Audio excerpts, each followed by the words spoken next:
Hello students, आज हम लोग वेक्टर में एक टॉपिक पढ़ेंगे जिसका नाम है डायरेक्शन कोसाइन। डायरेक्शन कोसाइन से एग्जाम में सवाल भी पूछे जाते हैं और काफ़ी इम्पोर्टेंट है और आसान भी है। तो चलिए आज हम लोग सीखते हैं कि डायरेक्शन कोसाइन को कैसे निकाला जाए। Direction cosine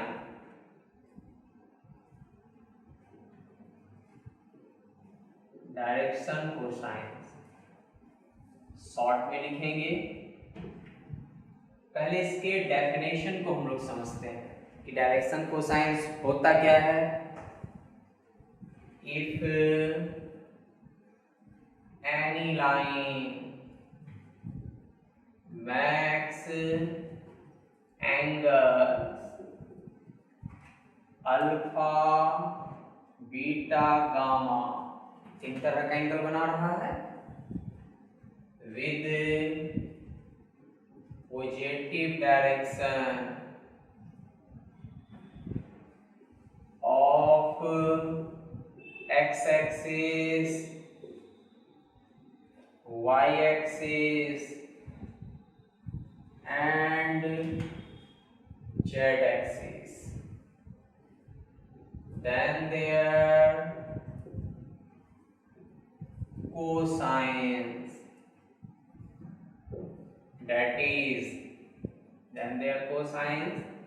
that is cos alpha, cos beta, cos gamma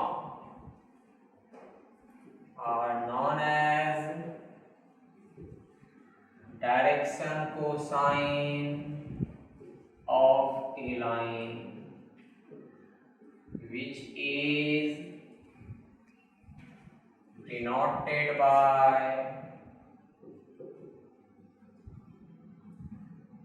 LMN। चलिए हम लोग डेफिनेशन से फिगर बनाएंगे, उसके बाद फिर से एक बार डिटेल करेंगे। हम लोग क्वेश्चन में ये बोला जा रहा है ये x axis, y axis, z axis, ये कोई लाइन है। इस लाइन का नाम ओपी, पी का कोऑर्डिनेट हम लोग ले लेते हैं एक्स वाई जेड।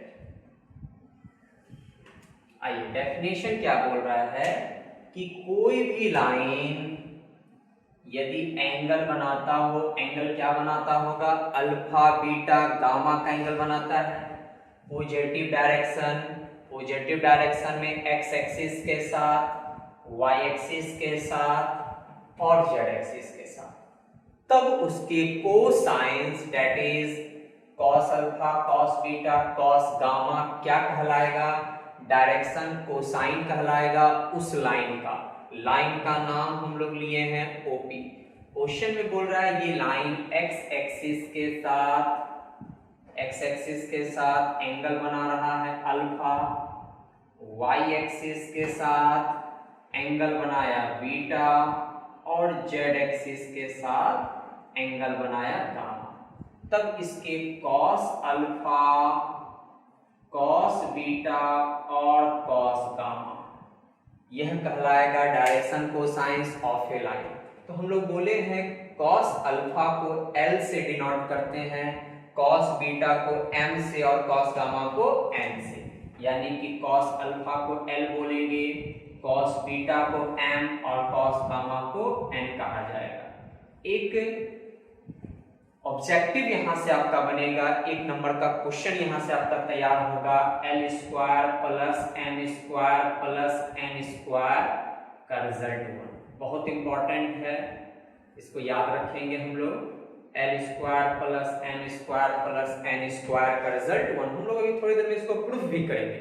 तो हम लोग समझ चुके कि डायरेक्शन कोसाइन का डेफिनेशन क्या बोला था कि यदि कोई लाइन पॉजिटिव डायरेक्शन में एक्स एक्सिस के साथ अल्फा, वाई एक्सिस के साथ बीटा और जेड एक्सिस के साथ यदि गामा का एंगल बनाता है, तब उसके cos alpha, cos beta, cos gamma को क्या कहेंगे, डायरेक्शन कोसाइन कहेंगे उस लाइन का। कॉस अल्फा को L से, कॉस बीटा को M से, कॉस गामा को N से डिनोट किया जाएगा। तो आप यहां पर क्या करोगे, एक रिमार्क के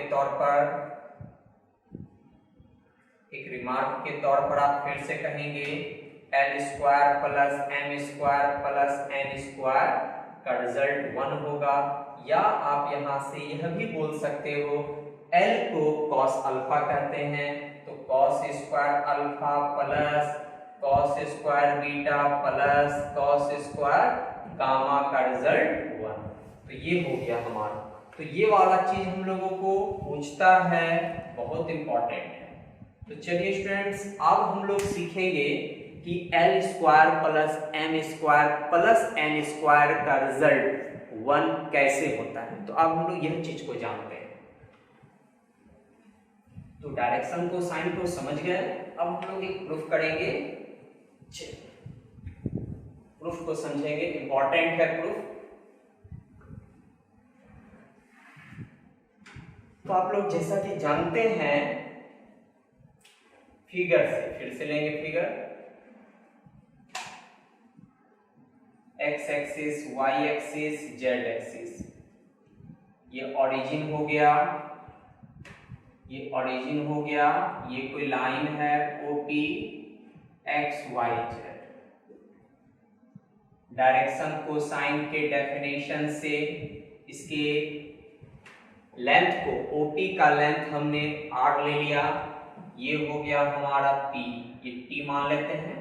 ये टोटल डिस्टेंस ओ से टी तक का डिस्टेंस हो गया हमारा जेड, ये जेड हो गया। तो आप जानते हैं यदि उस ट्रायंगल पर बात करें फ्रॉम फिगर, सबसे पहले आप क्या निकाल लो, ओपी निकाल लेते हैं। ओपी क्या है, डिस्टेंस, किसी पॉइंट का डिस्टेंस ओरिजिन से। तो डिस्टेंस फॉर्मूला हम लोग लगाएंगे वहां पर, distance formula root under x square plus Y square plus Z square. ये रूट को इस बार बना सकते हैं, स्क्वायर आ जाएगा। ओपी का रिजल्ट आर है, तो r square equals to x square plus Y square plus Z square. हम लोगों को पता है यह एक राइट एंगल ट्रायंगल है। इस राइट एंगल ट्रायंगल में हम लोग इस्तेमाल करेंगे, आपको पता होगा यह एंगल बना रहा है गामा, एक्स एक्सिस के साथ एंगल बना रहा होगा अल्फा, वाई एक्सिस के साथ बीटा। तो हम लोग यहां से निकालेंगे नाउ कॉस गामा निकालेंगे, b बाय h फॉर्मूला। तो b का वैल्यू OT और h का वैल्यू OP। तो अभी आप लोग जस्ट पढ़े हैं, कॉस अल्फा को L कहते हैं, कॉस बीटा को M कहते हैं और कॉस गामा को N कहा जाता है।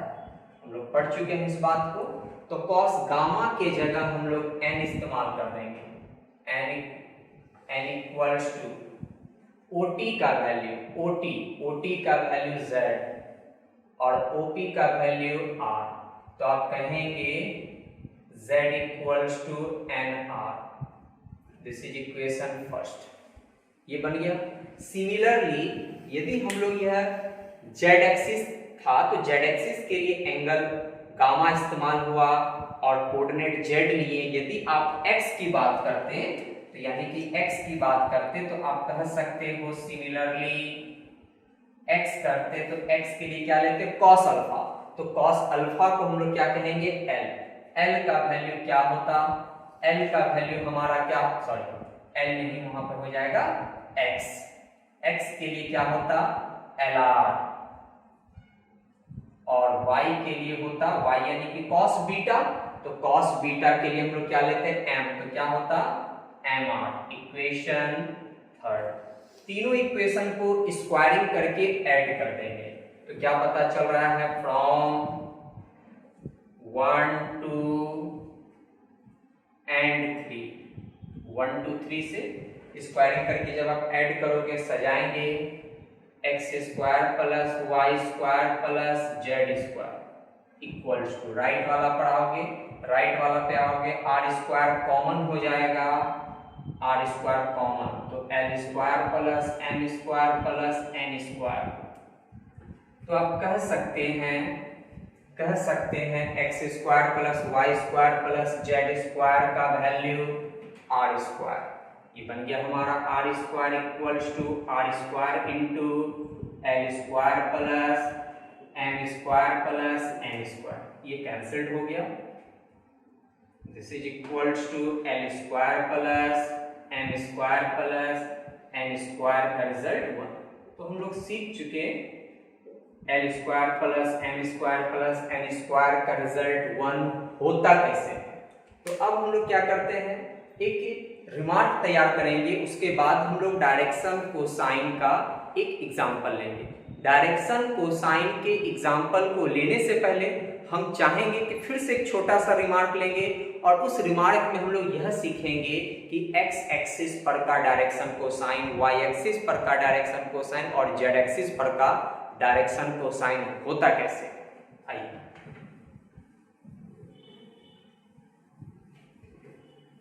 दूसरा फिगर हम लोग लेने के लिए फिर से आप यहां से काम करेंगे। चलिए एक रिमार्क हम लोग तैयार कर लेते हैं। रिमार्क में हम ये बोलना चाहेंगे, direction cosine of x axis, x axis पर का डायरेक्शन कोसाइन। तो ये जस्ट हम लोग पढ़ रहे हैं, ध्यान देंगे, जस्ट पढ़ के आए हैं। X axis, y axis, z axis की ग्राफ फिगर लिए। यदि आप डायरेक्शन कोसाइन का डेफिनेशन क्या था, यदि कोई लाइन पॉजिटिव डायरेक्शन में x axis, y axis, z axis के साथ जो एंगल बनाता है, तो एक्स एक्सिस के साथ यदि एक्स एक्सिस की बात करेंगे तो ये एक्स एक्सिस पर 0 डिग्री का एंगल है, लेकिन वाई एक्सिस और जेड एक्सिस पर 90 का एंगल है। तो कॉस अल्फा, अल्फा का वैल्यू 0, कॉस बीटा, बीटा का वैल्यू 90 और कॉस गामा, गामा का भी वैल्यू 90। क्योंकि ये एक्स एक्सिस अपने आप के साथ 0 डिग्री का एंगल बना रहा है, लेकिन वाई एक्सिस और जेड एक्सिस के साथ, वाई एक्सिस का मतलब बीटा कटर, जेड एक्सिस का मतलब गामा कटर, ये बना रहा है कितना 90। तो हमारा रिजल्ट हो गया 1 0 0। तो आप कह सकते हो एक्स एक्सिस पर का डायरेक्शन कोसाइन 1 0 0। अब कहेंगे direction cosine of y axis, तब क्या करोगे, वाई एक्सिस के लिए वाई पर 0 डिग्री बनेगा, तो एक्स पे बनेगा 90, वाई पे बनेगा 0, जेड पे बनेगा 90। तो कितना हो जाएगा हमारा 0 1 0। फिर से direction cosine of Z axis, z axis की बात करें तो जेड एक्सिस के लिए आप क्या करोगे, cos 90,